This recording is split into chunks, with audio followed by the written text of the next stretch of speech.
Welcome to the Best Known Church Show, where we show you how to 10x your reach with church marketing that will help you increase your impact, make more disciples, and become the cornerstone of your community again.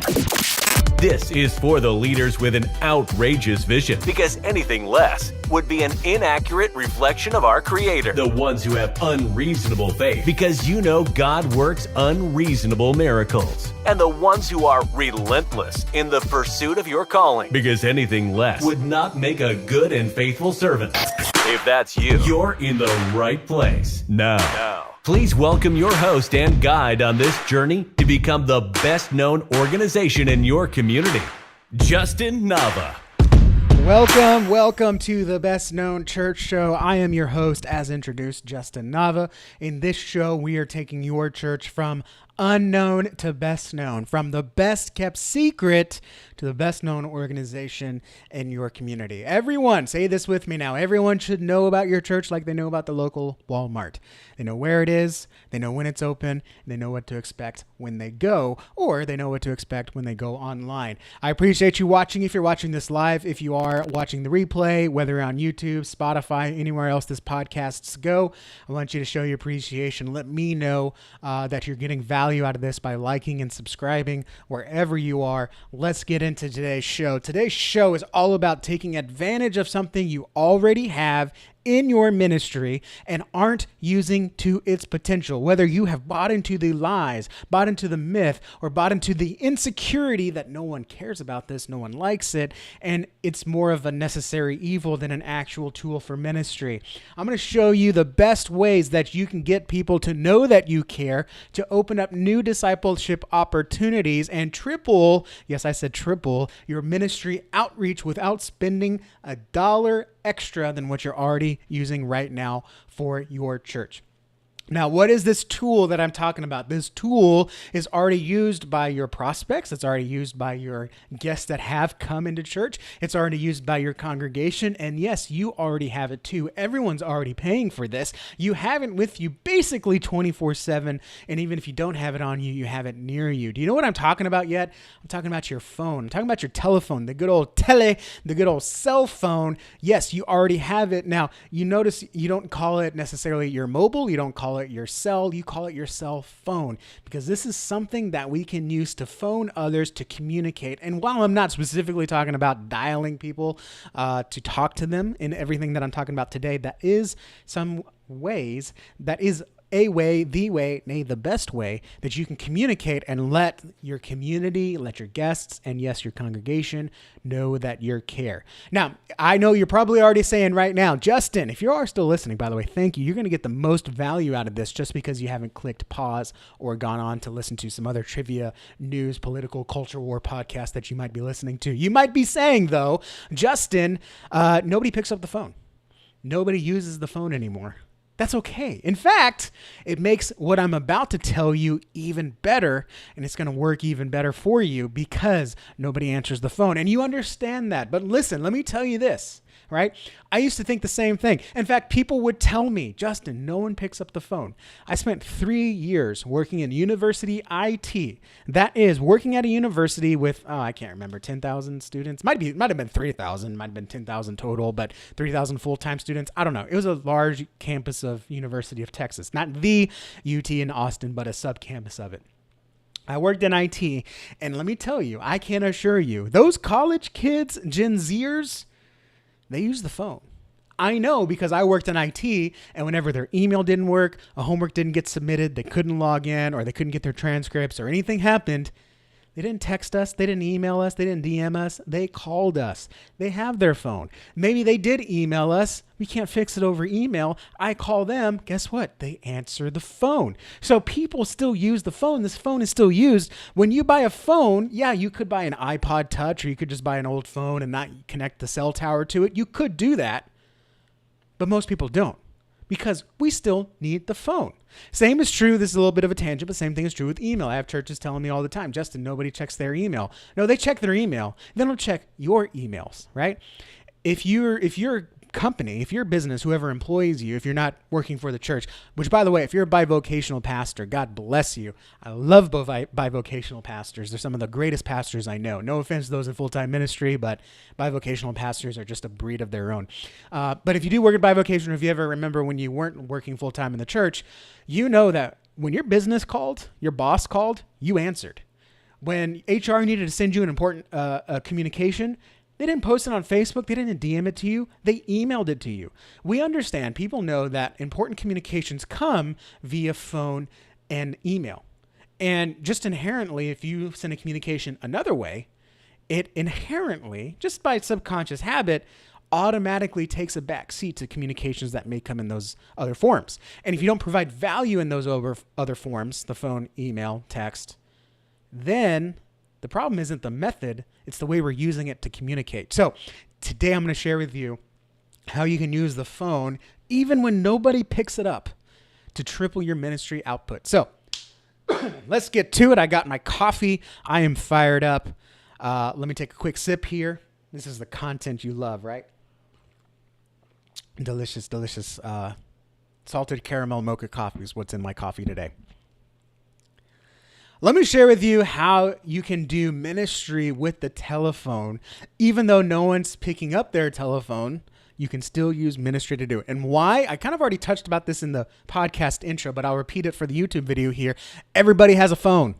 Even if you cannot afford a phone, the government will pay for one for you, right? It's kind of like someone told me their go-to excuse whenever someone would come whatever you call it, begging, panhandling, asking for money on the street. They used to say, "Oh, I don't have any cash." Well, what do they say now? They say, "Oh, that's okay. I got Zelle. I can take a credit card. No problem."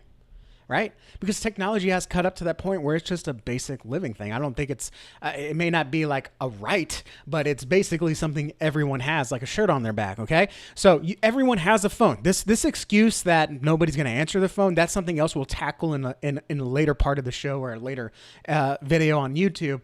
But the fact that everyone has a phone means that we have a means of communication, even when they don't pick up the phone. Remember that. We're going to talk about that in a second. We have a means of communication with them. And not only that, direct communication, one-on-one communication. Real quick, guys, one-on-one communication is the ultimate church marketing method. I don't want to call it a hack because it's not a hack. It's a way we do it, okay? If you go one to many, you're preaching, you're announcing, you're broadcasting. And it's really hard to walk someone, you can tell them about the gospel, but it's really hard to lead someone to Jesus on that broadcast format. It's why churches in Asia and Africa and even Western or Eastern Europe are just exploding right now, because they are relying not on broadcast church marketing, they are relying on one-to-one communication and relationships to grow churches, to plant new ones, and to find new ways to gather and share Jesus Christ. And we have, unfortunately in America, neglected that and try to substitute it. Well, I don't have to call anyone now. I can mass text. I can mass email. Everyone has a phone, and everyone knows the most important people in your life you call. Okay. I will text my dad every once in a while to check in, see how things are going. But when I really want to know how he is, when he really needs something from me, we call. And we answer that call because we know it's important. So if they aren't answering your call, hello, they don't think you're important. We're going to change that in today's show. Number two, it's personal, okay? And I know this statement I'm about to make can be followed up with yet, okay? But it can't be faked, okay? When someone calls you, yeah, you can still get scammed. That happens. In fact, that happened to my grandmother-in-law. She was scammed by someone pretending to be her grandson calling from a jail in Mexico. Okay, but that's a little bit of a different case. When you call someone, they know it's you, okay, because they're talking to a real person. So it's personal, okay? If someone's going to share something with you that's sensitive information, they're going to do it over the phone.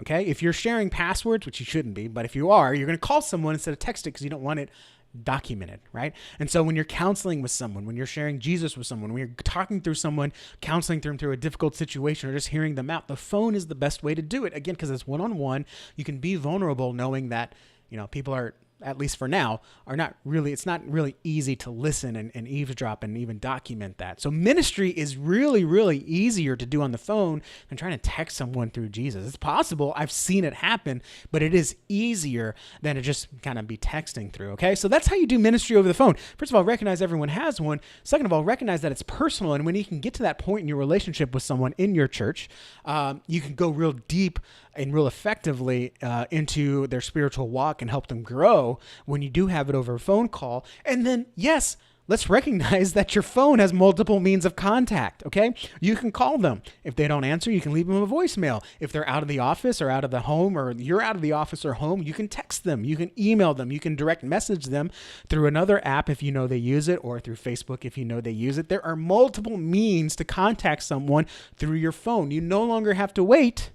I'll answer that email. I'll email them back when I get to the office.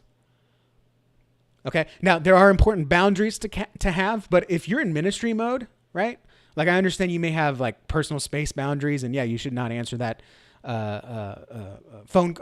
email or text if you're, have a boundary that you're not supposed to be doing that right now, right? Obviously, if you're on a date with your wife or your girlfriend or spouse or husband, whatever, like, don't answer that ministry email at that time. But if you are in ministry time, you no longer have, if you're working in the sanctuary doing something, you no longer have to wait till you get back to the office and answer that email. Whip out your phone, answer that email, or even better, call them. Okay? If someone emails the church, give them a call if you can, if you know their info.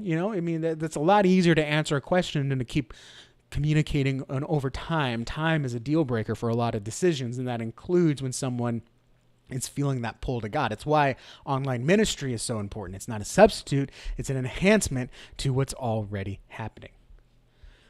Okay? So you may say, when it comes to dialing people on the phone and using the phone for ministry, you may say, Justin, nobody answers the phone. I don't even answer the phone. Okay? But what I'm going to share with you right now is 3 myths, 3 lies about the phone. And I have come to discover this as well. And when you get over these, when you stop believing these, or when we're about to bust these 3 myths, I think I got 3. I might have 4.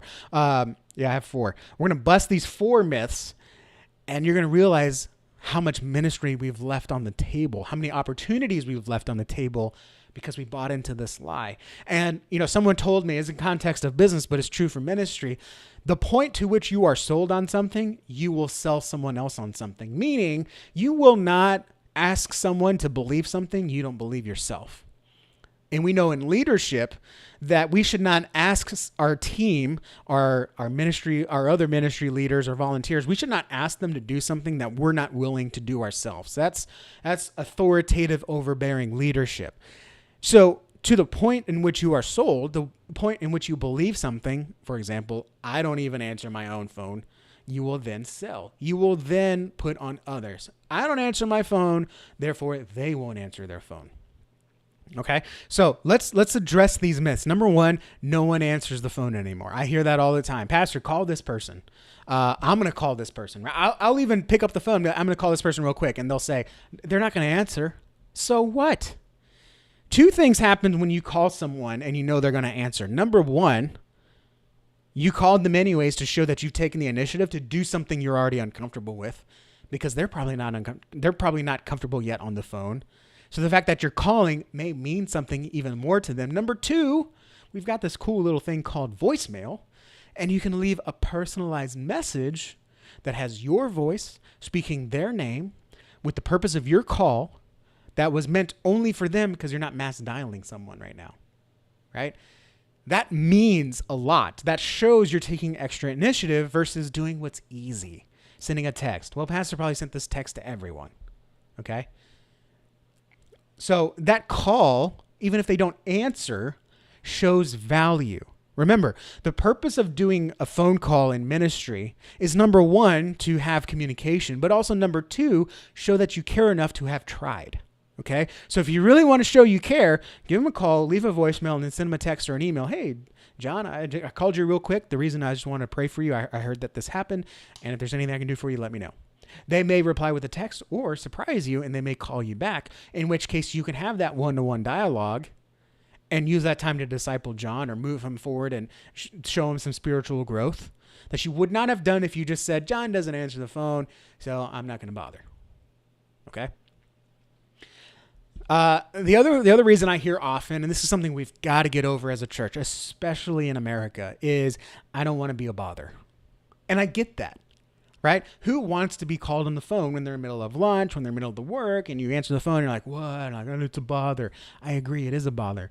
Evangelism is a bother. Sharing Jesus with someone is a bother. However, we have a moral obligation to do whatever it takes to get that life-changing, life-saving, abundant, life-giving gospel message of Jesus Christ into the ears and minds of other people. And the phone is a great way to do that. If you have something important to tell them about what's coming up, right? If church is canceled, no one minds giving a call if church is canceled. But you want to invite someone to church, or you want to invite them to an event, or you want to confirm something, I'm not going to call because I don't want to be a bother. Let's get a little bit more comfortable bothering people, because we have to be really uncomfortable with them missing out on something that God wants to do in their life because we didn't want to be a bother. Okay. And it is a bother to get a phone call. But again, I will be okay getting bothered by a call from HR, or excuse me, like a call from finance if there's something wrong with my check or with my bank account or my direct deposit. I'm okay being bothered with that. I'm okay being bothered with my boss calling me, hey, due to inclement weather, we're canceling the work day. You don't come into work, right? I'm okay being bothered by the school saying, hey, your daughter fell off the playground. Come pick her up. She's okay, but she doesn't want to be here anymore. Like, I'm okay with that kind of bother. And what we want to bother with people usually what should be in the form of church ministry is so much more important to that. So it's not a bother, it's a form of evangelism. The other thing I hear, number 3, is I'm not good on the phone. No one was, right? You have to learn. The kids these days, let me tell you, when I see my daughter talk on the phone with her friends, do you notice these kids these days don't even say goodbye? Like, I would walk into her room and be like, hey, it's time for bed or it's time for dinner. And she'd go, okay, click. And I'm like, you didn't even say goodbye to your friends. Like, they don't say goodbye anymore. It's weird. They have to practice. They have to learn phone etiquette to talk on the phone. And the same thing is true when we do phone calls for ministry. Whether we're calling to check in on someone, follow up on a prayer request, confirm their event entry, sign up, or maybe we're just doing like a check-in. I strongly I think we're talking about that. Yeah, we're going to talk about that later, but you should strongly have some kind of annual or quarterly check-in with your church members on the phone. So if you're not good on the phone, you will never get good by not making calls, okay? If you're not good at understanding the Bible, you will never get good by not reading the Bible. If you don't understand, I mean, we tell this to our congregation all the time. If you're not good at prayer, you're never going to get more comfortable with prayer than if you pray. Right? This morning, I prayed with my daughter in the car. It was still kind of weird. She's a new young Christian, but it's like, hey, this is how we pray, and we're going to pray together. And, we pray before meals. And now we're going to pray in the car because someone needs, I want to pray for someone that's in the hospital right now. Okay. So, you're not good. I understand that, but you'll never get good if you just give up before you try. So practice makes perfect. A good thing you can do is just call me, 832-861-7654. I had a very awkward call this morning. I'm not going to stop calling people or answering calls because I had an awkward call this morning. In fact, if I had taken this call last year, I would have shut down for the rest of the day because it was incredibly awkward. I didn't like it, but now I'm comfortable enough to move on with my life. Okay. So just take some practice. Call me, get some practice, right? Just say, hey, Justin, I saw your pod. Do this. Call 832-861-7654. The number's at the end of this. Call that number and say, hey, Justin, I listened to your podcast about talking on the phone, and I just want to practice real quick a phone call that I want to make. And I'll just pretend to be that person. Or you just say, hey, Justin, I saw you turn in this prayer request. The reason I'm following up is because I want to pray for you right here on the phone, right? Or whatever you need to make a phone call for. But you can only get good at it if you practice it. The last thing is I don't want to bother.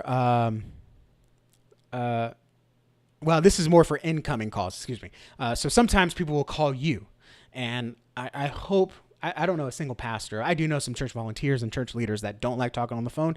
And when they get a call from a number they don't know, they say, I'm not going to answer it. I'll call them back. Okay. And I get that. I used to be that kind of person too. Some days I am still that person.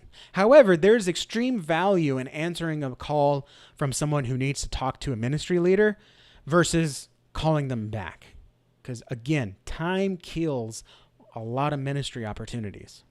And so if someone's calling you on the phone, an incoming call, excuse I hear a lot is, I don't want to deal with scammers. This person might be a scammer. I don't know their number. And I get it, right? My phone automatically blocks calls. My personal phone, my cell phone, automatically blocks calls from people that I don't know.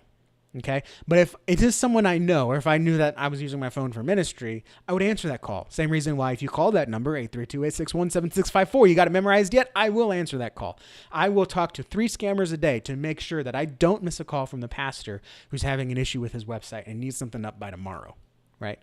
Like I will take that call I will take 1,000 scammer calls, no matter how uncomfortable, to make sure I don't miss that call with that scammer. So answer the call. And hey, I'm going to be one of those guys that's going to cold call you, pastor. I'm just telling you right now, I care that much about your church that I will be incredibly awkward and self-conscious and insecure about myself to cold call you to make sure that you know I am here to help your church become better known, to get more people in your church to hear the gospel.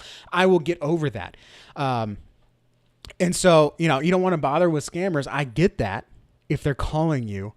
But again, it's better to deal with 3 scammers and 1 ministry opportunity than to miss all of the calls and you're essentially shutting the door on that ministry opportunity. Because what happens is someone will say, they're on the same thing. They're on the other side. I want to call. I don't want to bother pastor. I don't even know if he answers the phone. I haven't talked to them so long, but you know what? I really need help. My son's in the hospital. I need someone that can help. Okay. So they work up the courage. All right, I'm going to call him. Call the pastor, and you say, might be a scammer, not going to answer it. Goes to voicemail. They're self-conscious. Maybe they leave a voicemail, maybe they don't. If they do leave a voicemail and you call them back, they're like, oh, you know what? I changed my mind. I'm going to go find something else. I'm going to go do something else. I'm going to find help from someone else. And that was a ministry opportunity that got closed because you allowed time to kill that opportunity. So if someone's incoming call, if you're getting an incoming call, an inbound call, whatever you want to call it, how many times can I say call in a minute? Go ahead and answer the call. If it's a scammer, just hang up. If it's someone you don't want to talk to, hang up. We get hung up on all the day. It's not gonna hurt my feelings. Yeah. Okay. Now let's talk about how to actually triple your outreach with the telephone. Meaning we're going to use the phone to reach out to our congregation, our leadership, our guests, and our prospects in order to do more ministry, more effective. You don't have to buy any more software. You don't have to do any more setup. You don't got to figure out what the latest, greatest thing. The latest, greatest thing is still here with us. It's the telephone. Okay. If you call me and say, Justin, I need help, I'm not going to say, go watch this episode of the podcast. I'm going to ask you, I'm going to talk to you. What's up? How can I help? Okay. So number one, the easiest way to triple your ministry outreach is to contact your guests. Give them a call. Okay. Again, I already addressed this. No one answers the phone anymore. It's still worth a call. They're going to know that you care. You can leave a personal voice message. It's one thing to get a text. Hey, thanks for being here. Check out our website for more information. It's another thing to say, hey, this is Pastor Dan. Saw you turn in your connection card and I missed you after service. I just wanted to let you know and make sure you didn't go through the end of the day without knowing that I sincerely appreciate you visiting our church. If there was anything wrong or if you have any questions about what we talked about today, if there's any other way we can serve your family, voicemail's going way too long, but you get it. We're here to help you. And I cannot wait to finally meet you. Give me a call back. 832-861-7654, right? Whatever your number is, okay? It's a good habit. Just leave your phone number on the voicemail. Contacting your guests. And it doesn't have to just be the pastor. Church leaders, lay leaders can do this too. Youth pastor can call parents after youth visits. Kids pastor can call kids parents after they visit. Pastor can call executive pastor if you have one, even the receptionist, right? Like I consider a receptionist or secretary or assistant, whatever you call them, they can be a part of a church leadership too. So they can make those calls as well. Hey, this is Rachel. I'm calling on behalf of so-and-so church. I just want to let you know we appreciate you coming. And pastor wants to take you out for coffee. Just let me know when. I don't know, whatever the call is, right? You can have a script. So, you can contact those guests, let them know. And it is weird, right? The first time this ever happened to me, I visited a church and I didn't even turn in a connection card. They got my number from my daughter's kids registration card. And I got a call from the pastor and said, hey, saw you came in. Thank you for bringing Jill. Thank you for trusting us with her. I just want to let you know I appreciate you and I would love to see you again. Come find me next time you're here, and I'd love to shake your hand, right? I think it's something like the message like that. And it was weird, right? Because I had just left the church, had my daughter in the back seat with me. We hadn't even made it home, and I got a call from the pastor. That was a voicemail. But it's still, right? That was years ago, and I still remember that. That's the impact the church left on me, and that's the impact you could leave on your guests. Because every other church out there is not making that call. They are relying on software, which I don't have a problem with, right? A tool for every use and a use for every tool. They're just getting automated texts and emails, which can help. But if they're not calling and you are making it known that you care about them even more. Not saying that they don't care about them, but you care about them more because you're doing more. All right. This next one has to do with inbound calls, and that's answering fast. Okay. There's lots of data out there. If you're in business, finance, sales, whatever, there's lots of data out there that people are going to make their first impression with you over the phone in the first few seconds. In person, you got 7 minutes. On the phone, you got 7 seconds. Online, you got about 1.3 seconds, okay, on the website or social media.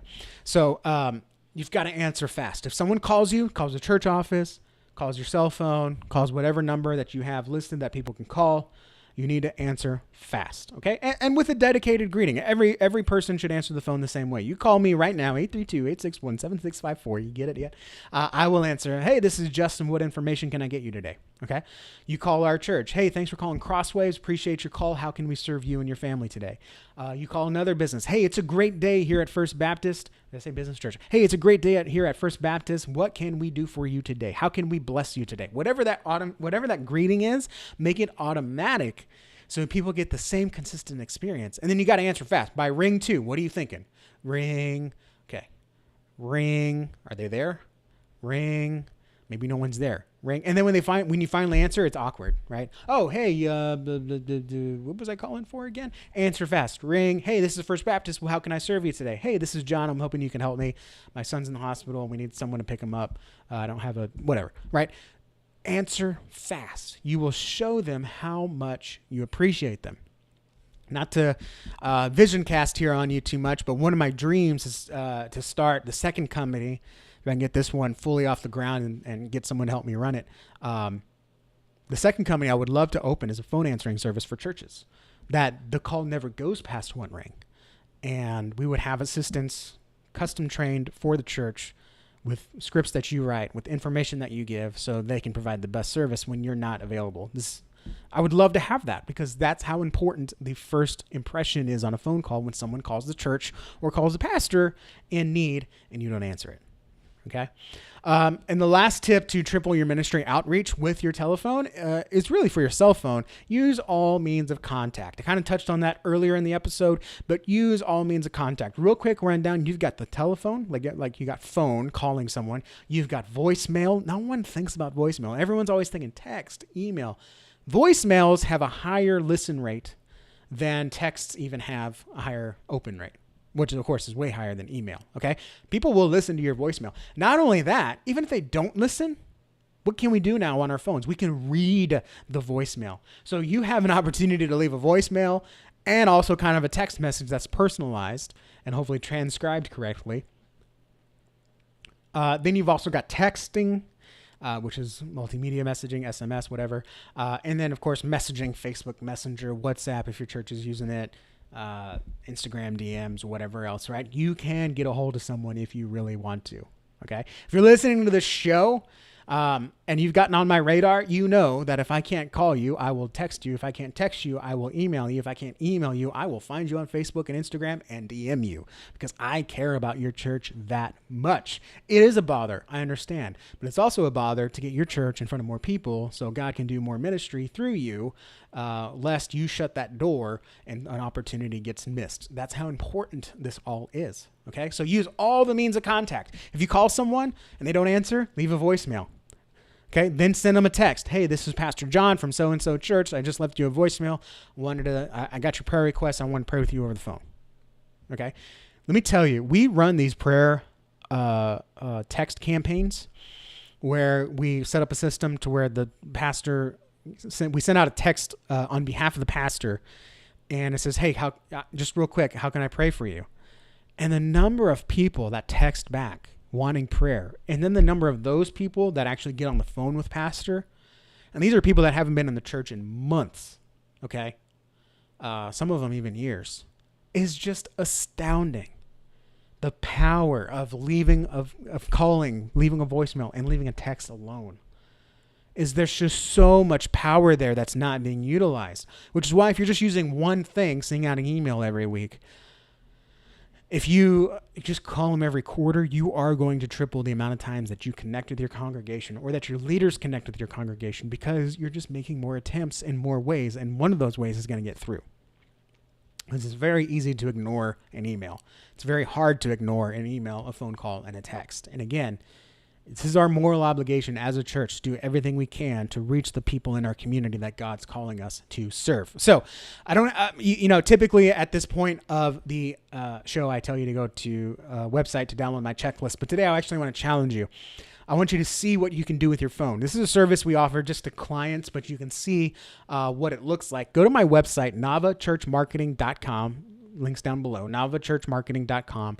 There's two things you can do. Number one, you can just call me, 832-861-7654. You'll see how I answer the phone. Don't do anything weird like, hello, I'd like to order a pizza for my gremlin. Don't do that. It's a waste of my time. It's a waste of your time. Don't do that. But call me and say, hey, I watched your show on the phone. Just wanted to see, what your biggest tip was, or I got to make this call. How would you make this call or whatever? Look, I'm learning with you, but the difference is I got over it, and now I get to make my living off of it, and now I get to do ministry with it, and it's so great. I want to share it with you because this has changed my ministry, my life, my business. I know it can change yours, which is why you're talking about it. If you don't want to call me, you'll see a little bubble pop up that says, hey, it has my stupid face on it and says, hey, how can I help you today? What information can I get you? You put your phone number there. I'll text you back with an answer.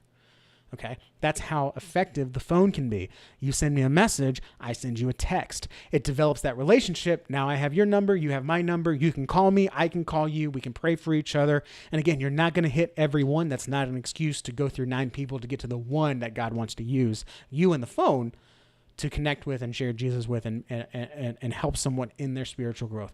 Just this morning, I don't know if they downloaded it this morning or yesterday. I don't know when they downloaded it, but someone downloaded my checklist. They went to bestknownchecklist.com and downloaded my checklist. Now, when you download my checklist, I not only send you a confirmation email, I not only send you a confirmation text, I also leave you a voicemail. Hey, this is Justin Nava. Saw you downloaded my checklist. If you have any questions about what any of this means, give me a call. I'd love to walk you through it. Okay. So she's got my number. She texts me after that. She says, hey, just so you know, we're a small church. We don't have any money. I'm just looking for free resources to help us reach a younger generation. Okay. You notice all those means of contact. How did she get a hold of me? Because I left the voicemail, right?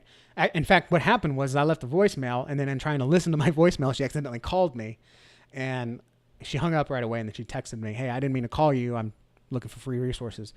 And then we just had a text dialogue. Okay. I said, what do you do at your church? How large is your church? What kind of things do you want to see happen? And I gave her some advice on how to chase after that younger generation that her church feels called to go after, to grow. And that would have never happened if I just sent her an email with my checklist. Okay. When people come to your church, you need to do whatever it takes to build a relationship. Okay. And I got to serve that church. I got to help that church, even though I'm not going to make $1 off of it right now. I still got to help her in doing ministry, and it was all over text. And it started with a voicemail. It actually started with the checklist that she downloaded. That's a whole nother conversation we'll have at another time, how you can get more people to engage with your church by using online guest gifts. Maybe we'll do that next week. But I would have never had this conversation with her if I hadn't gone so far to make sure that she knew that I knew that she had that checklist, that I wanted to help her use it, and that I was rooting for and would advise with her church. And she answered all my questions. I gave her all the help that I could with her situation without going into a full consultation session. And I would hope it was a blessing for her church. And by the way, if you're listening to this, you know who you are. You are a blessing to your church. I think I texted that to you, and I really do 100% mean that. So here's, go to my website, navachurchmarketing.com. Call me, fill out that little web chat bubble to shoot me a text, and I'll text you back, okay? And we can have a dialogue there. That is the power of ministry. And I'm just using it for business, okay? You can use it far more effectively with ministry for people that know they need help, for people that want the help, and that have gone that extra mile to say, help me, Don't let that opportunity pass you by. Don't try to sub it off to a piece of software that does it without you thinking. Ministry involves thinking. So let's not be non-thinkers. Let's be doers. Let's know what we have to do and do it. And one of the best ways to do that is the telephone. God bless you guys. If you have any questions, give me a call, 832-861-7654. If you're listening to this on Spotify, we've got like 100 people watching on Spotify. There's an option there to leave feedback on the episode or ask me a question. You can actually leave a voicemail on the Spotify app, and I get to listen to that. And if you want, I can play that on the episode, and we can actually do a little, I can collect those. We can do a Q&A. So I want to make sure this show is the most valuable when it comes to becoming the best known in your community. God bless you guys, and I will see you all next week. That's going to do it for today's episode of the Best Known Church Show with Justin Nava. Be sure to subscribe to stay updated on the latest news, strategies, and resources that you need to reach 10x more people and become the best known in your community. To send us a message or leave a voicemail for Justin to be played on a future show, visit thebestknownchurchshow.com. And if you'd like to work with us so you can focus on your ministry, give us a call at 832-861-7654. Until next time, stay outrageous, unreasonable, and relentless.